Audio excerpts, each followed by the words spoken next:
예, 이 시간에는 사도행전 4장 13절부터 21절 말씀까지 읽었습니다. 오늘은 사도행전 20번째 시간으로 부제목은 하나님 앞에서 판단하라입니다. 하나님 앞에서 판단하라. 자, 본문 13절 말씀 우리 다시 한번 읽겠습니다. 시작. 그들이 베드로와 요한이 담대하게 말함을 보고 그들을 본래 학문 없는 범인으로 알았다가 이상히 여기며 또 전에 예수와 함께 있던 줄도 알고.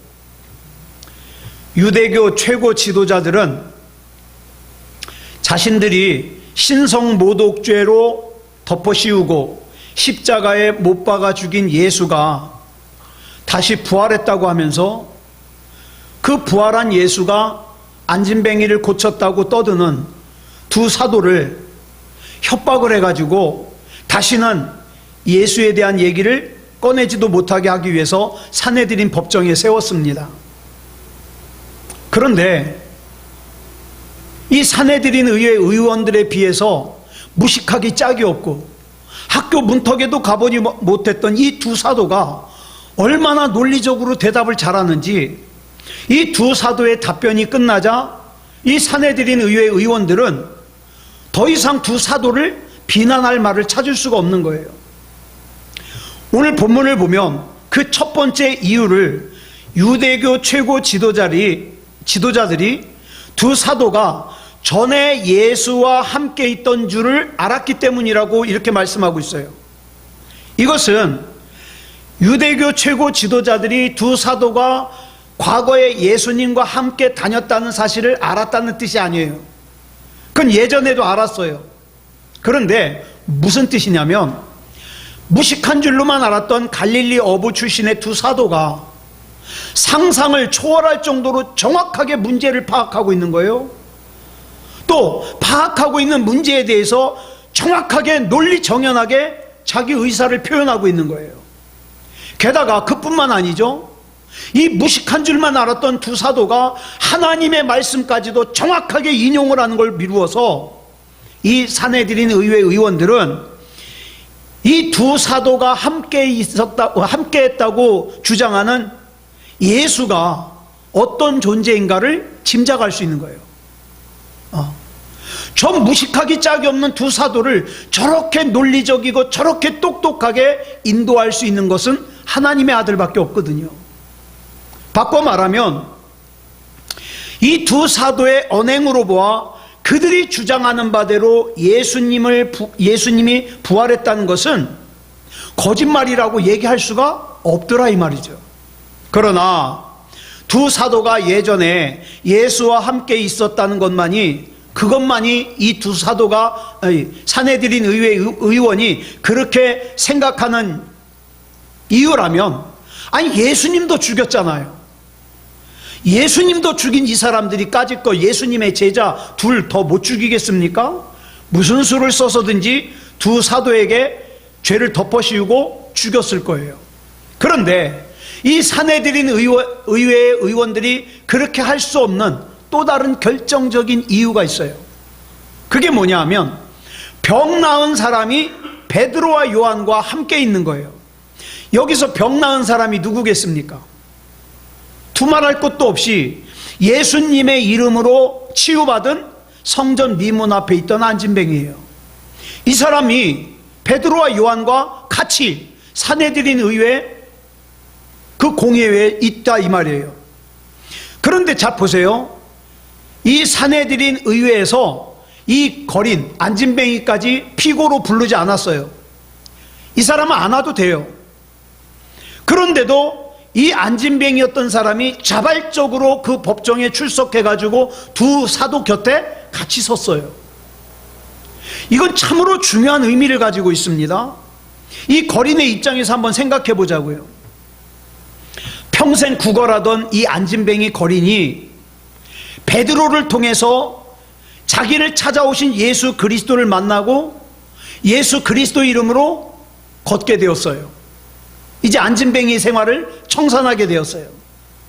그래가지고 이 거린이 감격해가지고 성전 안에 뛰어들어가가지고 하나님을 찬미했습니다. 그 소리가 얼마나 컸든지 성전 안에 기도하러 왔던 사람들이 일제히 다 쳐다보는 거죠. 봤더니 성전 미문 앞에서 일어서지도 못하고 구걸하던 사람이거든요. 그래가지고 이 사람들이 이상하게 생각해서 대체 이게 어떻게 된 일이냐, 이렇게 의문을 제기하자 이 거린이 어떻게 했습니까? 두 사도 베드로와 요한에게 다가가서 그 두 사도의 어깨에 매달리듯이 끌어안았어요. 백허그를 한 거죠. 무슨 뜻입니까? 이 사람들이 나를 이렇게 세웠다는 거죠. 그와 동시에 누가 먼저랄 것도 없이 성전에서 기도하러 왔던 사람들과 두 사도 베드로와 요한은 성전 마당에 있는 그 기도실 바깥에 있는 솔로몬의 행각으로 몰려나갔습니다. 이 사람들이 몰려나간 이유는 뭘 듣기 위해서요?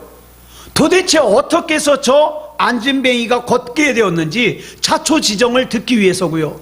두 사도가 나간 이유는 이 기회를 이용해 가지고 예수 그리스도의 복음을 전하기 위해서예요.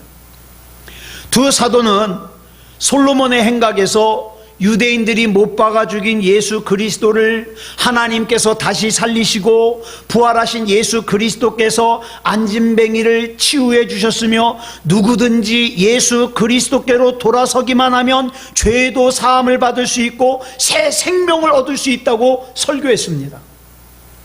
그런데 그때 느닷없이 유대교 최고 지도자들이 나타나서 두 사도 베드로와 요한을 붙잡아 갔어요.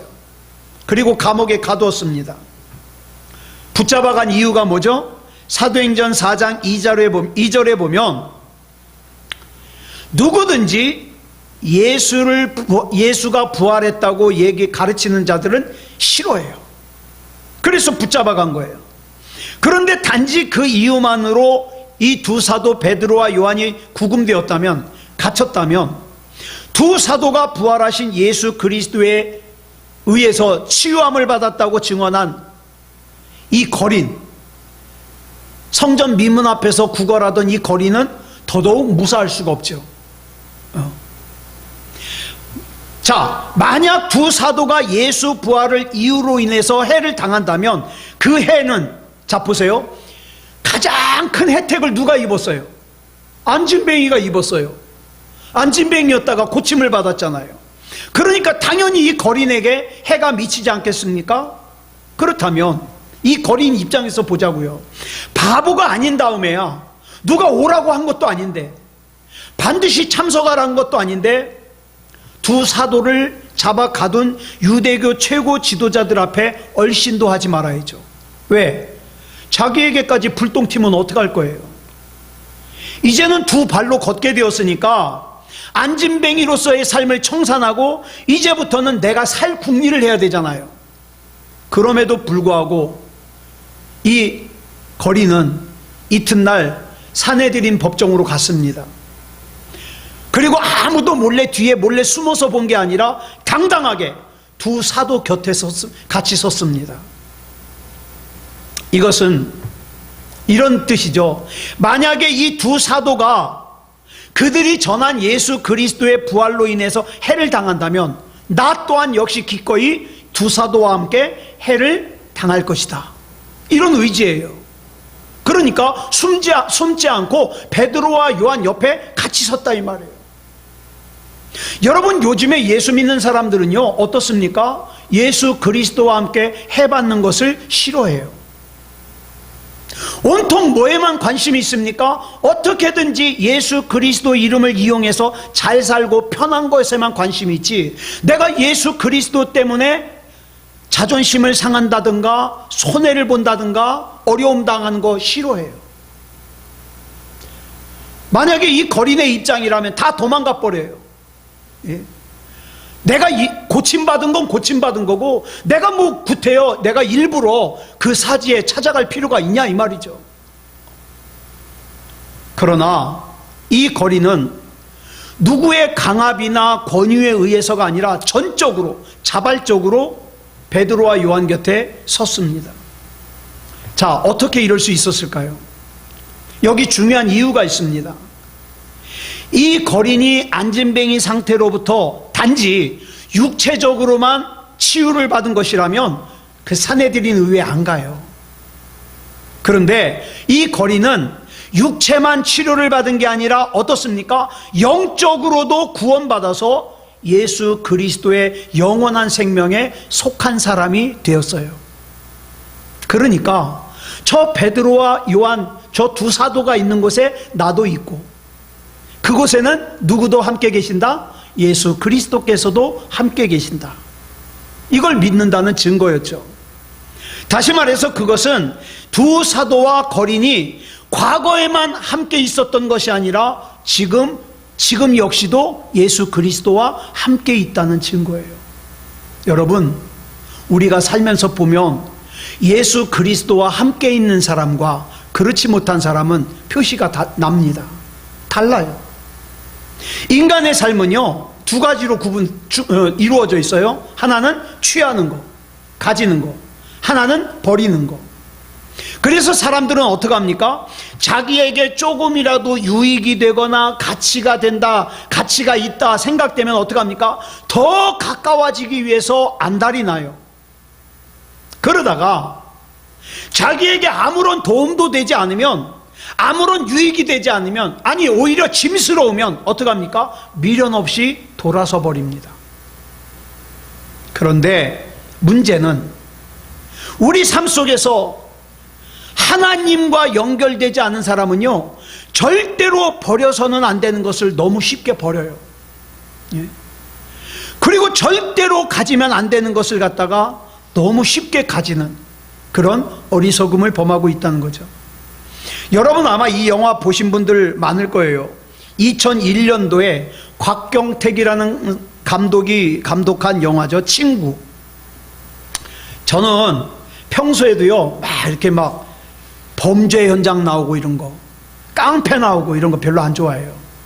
그런데 제가 이 영화는 봤거든요. 자, 이 영화를 보면서 제가 참 깨달은 게 있어요. 그게 뭐냐? 깡패들의 세계에도요, 깡패가 다 같은 깡패가 아니라는 거예요. 깡패가 부류가 있어요. 뭐가 있냐? 건달이 있고, 양아치가 있고, 깡패가 있습니다. 이 깡패들은요, 지들이 깡패짓 하면서도 깡패라 그러면 듣기 싫어해요. 그럼 뭐라고 불러주길 원하냐? 건달이라고 불러주길 원해요. 그러면 이 건달과 양아치, 깡패를 어떻게 구분하냐? 이 양아치나 깡패는요, 강한 사람 앞에서는 비굴해지고요, 자기보다 약한 사람들을 어떻게 합니까? 포악하게 행패를 부립니다. 네. 반면에 건달은 약한 사람 안 건드려요. 약한 사람. 예? 약한 사람은 안 건드리고, 예를 들어서 학교에서 돈이나 빼앗고 해운대 같은 해수욕장에서 바가지 씌워서 돈을 빼앗는 그런 깡패들은요, 전부 양아치들이라는 거예요. 양아치들.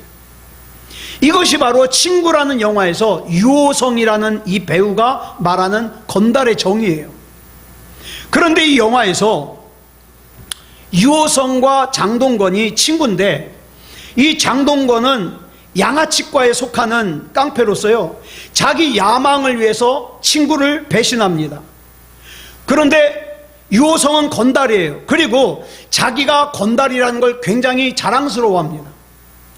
후반부에 가면은 장동건이 자꾸 잘못을 범하니까 유호성이요, 부활을 시켜서 장동건을 죽여요. 그리고 나서는 살인죄로 붙잡혀서 재판을 받습니다. 그런데 워낙에 이 깡패 집단이 크다 보니까 부산에서 미리 손을 다 써놔가지고 판사를 매수하는 등 조치를 다 취해놨어요. 그래서 재판을 받을 때 이제 자기는 왜 어떻게 오셨습니까?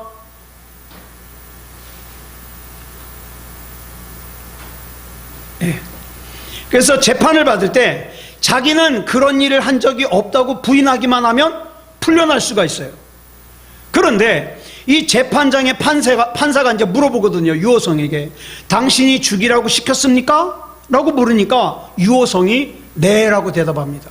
아니라고 대답하면 감옥 안 가는데, 그러니까 이제까지 그 유호성을 살리기 위해 가지고 막 판사를 매수하고 했던 사람들이 깜짝 놀라는 거죠.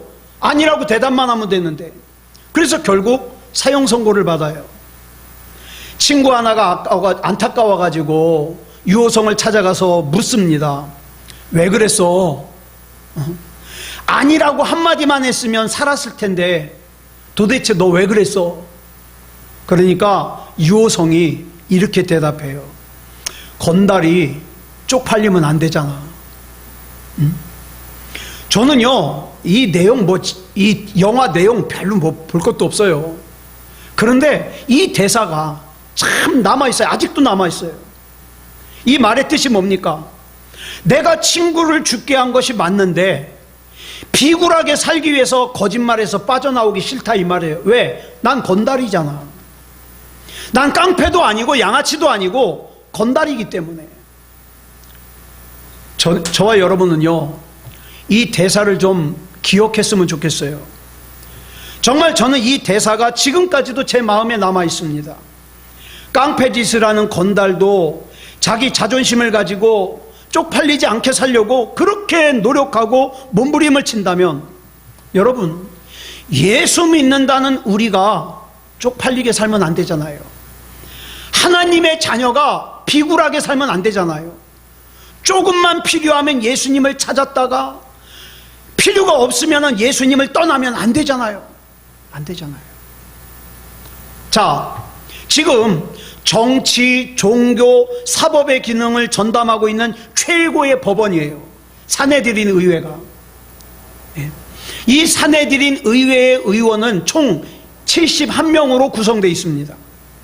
그런데 이 71명이요, 어느 물어보나 유대교 최고 지도자들이에요. 많이 배운 사람들이에요. 재산도 많아요. 권력도 가지고 있어요. 그런 사람들이에요. 그들에 비하면 그들 앞에 서 있는 두 사도 베드로와 요한과 거리는 수적으로 보나 사회적인 지위로 보나 학력, 경력으로 보나 초라하기 짝이 없어요. 그러나 예수 그리스도의 생명은 볼품없는 그 세 사람 베드로와 요한과 그 거린 속에만 있었다 이 말이에요. 사람들이 보기에 멋들어졌던 사내들인 의회 의원 71명에게는 없었다 이 말입니다. 그러니까 71명에 달하는 사내들인 의원들은 모든 것을 다 소유한 것 같았지만 정작 중요한 참 생명을 가지지 못한 사람들로서 비록 그들의 수가 사도와 거린의 20배 이상이 많지만 그들의 수는 허수예요. 그들의 위세는 강력해 보이지만 허세예요. 그들이 가지고 있는 것들이 대단해 보이지만 사실은 허상입니다. 허상. 언뜻 보기에는 그 사람들이 세상을 좌지우지하는 것 같았지만 막상 하나님의 역사는 그들이 아닌 소수의 세 사람, 즉 예수 그리스도의 생명을 지닌 두 사도와 거린을 통해서 이루어지고 있었던 거예요. 유대교 최고 지도자들은 베드로와 요한과 안진뱅이였던 이 사람을 법정에서 잠시 나가게 한 다음에 함께 머리를 맞대고 이제 상의합니다. 야, 이거 어떻게 하지? 두 사도가 부활하셨다고 증언한 그 예수 그리스도에 의해서 선천적으로 태어나면서부터 한 번도 걸어본 적이 없는 안진뱅이가 일어나서 걷게 되었다는 소문이 하루 사이에 온 예루살렘에 다 퍼졌어요.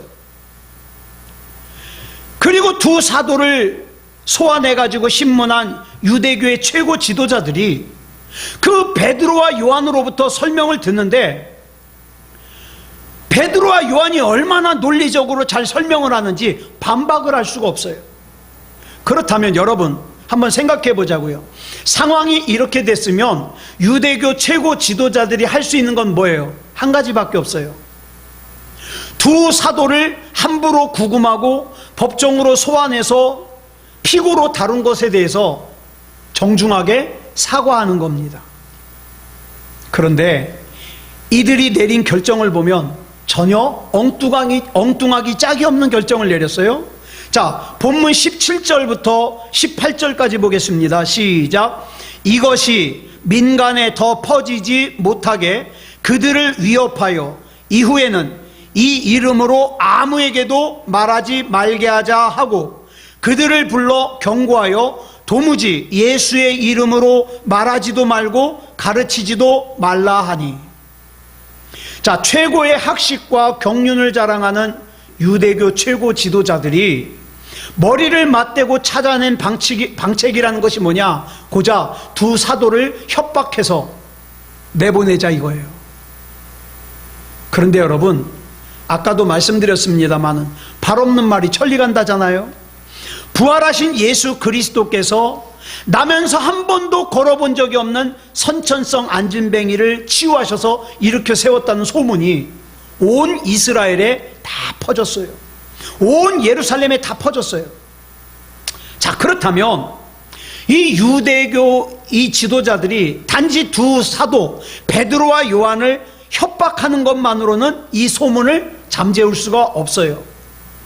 설령 두 사도 베드로와 요한이 알겠습니다, 우리가 다시는 이 말 전하지 않겠습니다, 그렇게 굴복해서 입을 다문다고 할지언정 그 순간에도 사람의 입을 통해서 그 소문은 번져가고 있거든요. 그런 상황 속에서 이들이 결정한 이 결정은 정말 어처구니가 없는 결정이죠. 이들의 위협에 대한 두 사도의 응답이 본문 19절부터 20절에 기록되고 있습니다. 시작.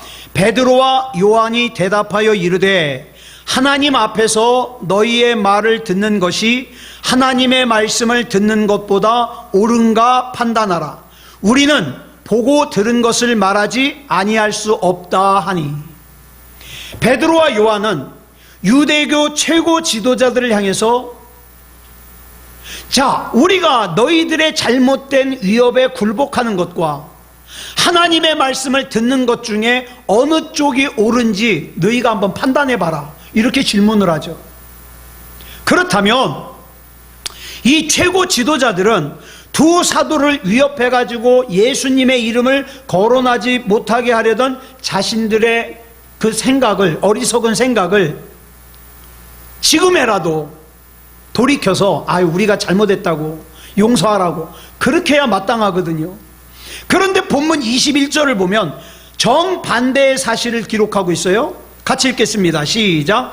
관리들이 백성들 때문에 그들을 어떻게 처벌할지 방법을 찾지 못하고 다시 위협하여 놓아주었으니 이는 모든 사람이 그 된 일을 보고 하나님께 영광을 돌림이라. 아멘. 이미 예수의 부활, 그 예수님이 부활하셨다는 소문을 들은 백성들로 인해 두 사도를 벌을 줄 수가 없어요. 왜? 두 사도들이 한 말이 틀리질 않거든요. 그래서 유대교 최고 지도자들은 그저 안 될 걸 알면서도 예수의 이름을 입에 올리지 말라고 한 번 더 협박을 하는 것으로 사도들을 풀어줍니다.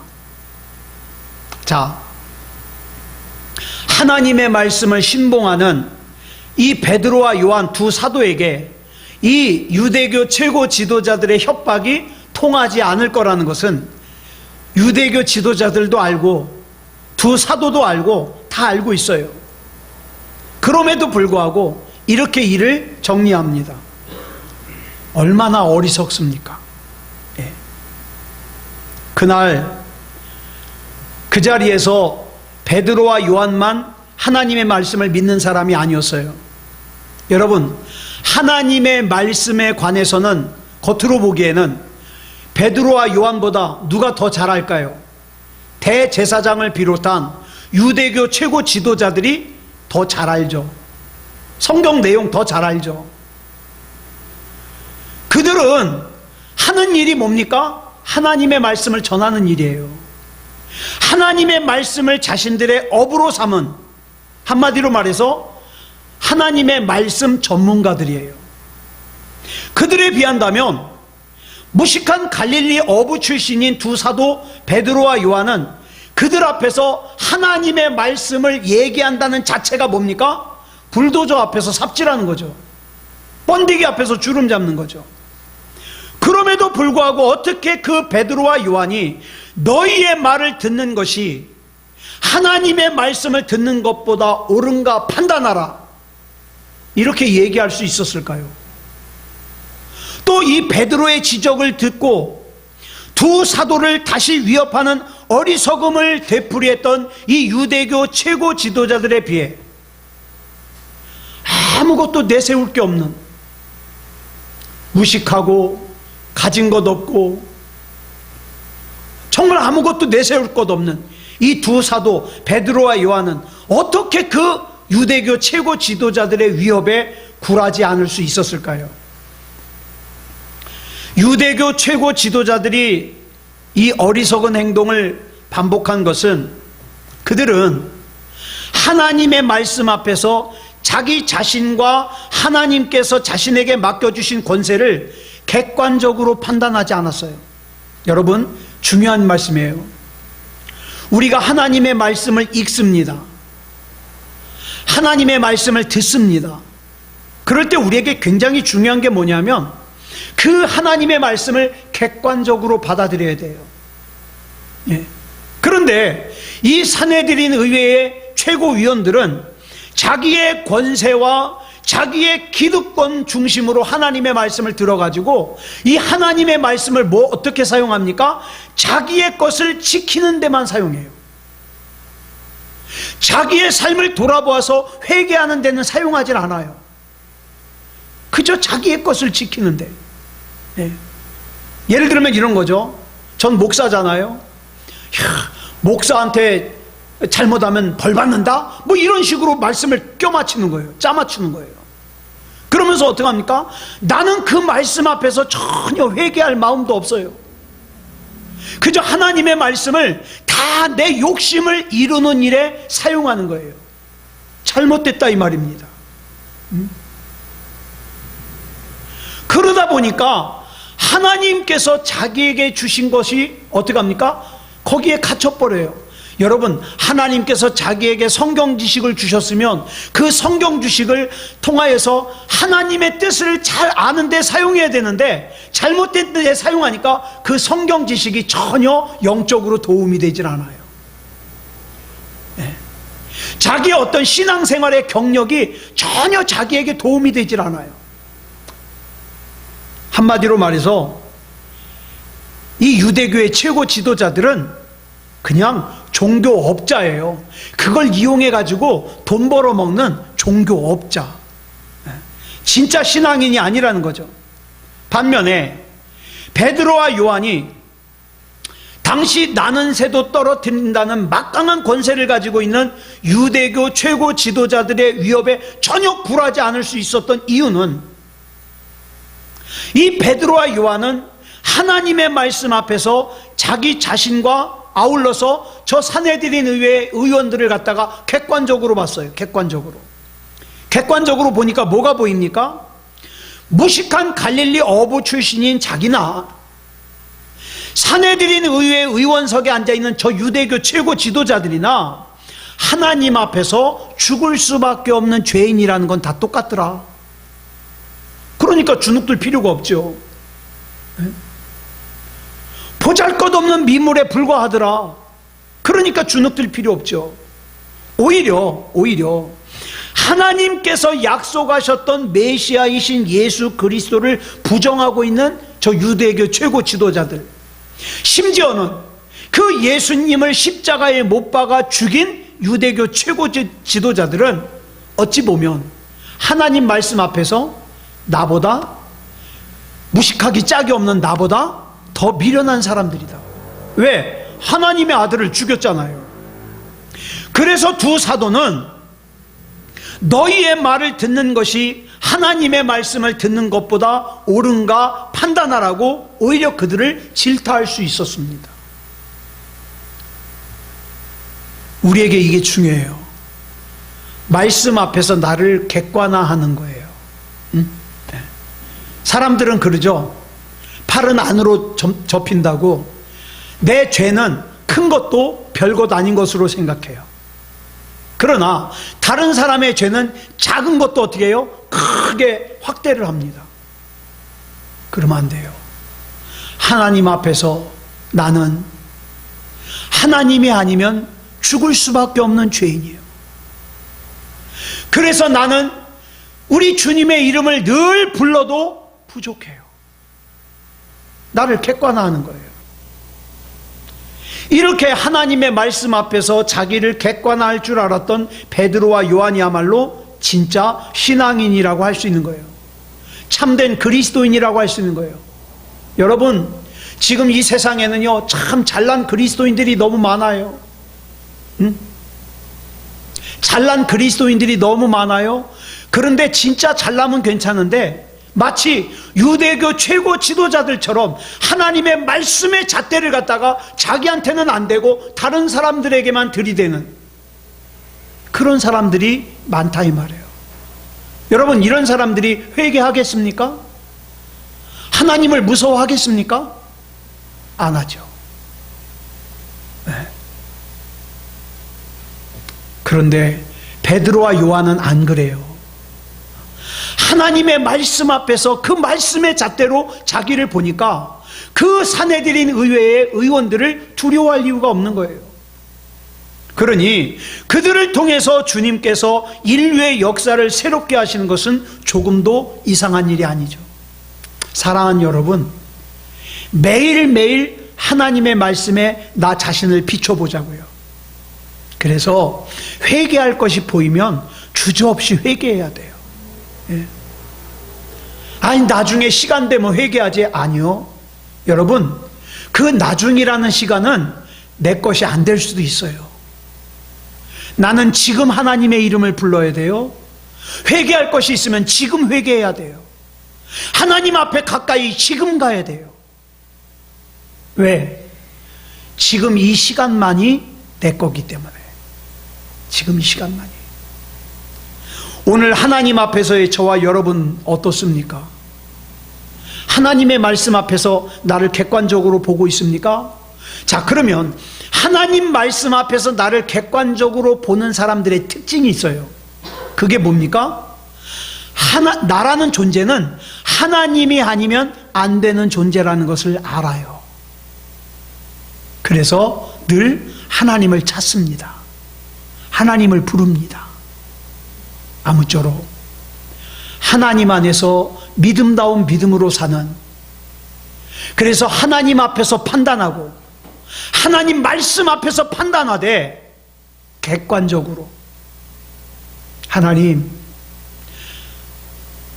오늘 내가 지은 죄가 있다면 깨닫게 해주시고 회개하게 해주십시오. 하나님, 이 탐욕의 마음을 내가 버리고 싶은데 하나님께서 이기게 해주시옵소서. 늘 객관적으로. 그리고 나는 하나님이 아니면 안 됩니다. 늘 나와 동행해 주시옵소서. 이렇게 하나님과 함께 동행하는 그런 저와 여러분이기를 그리스도 예수님의 이름으로 축복합니다.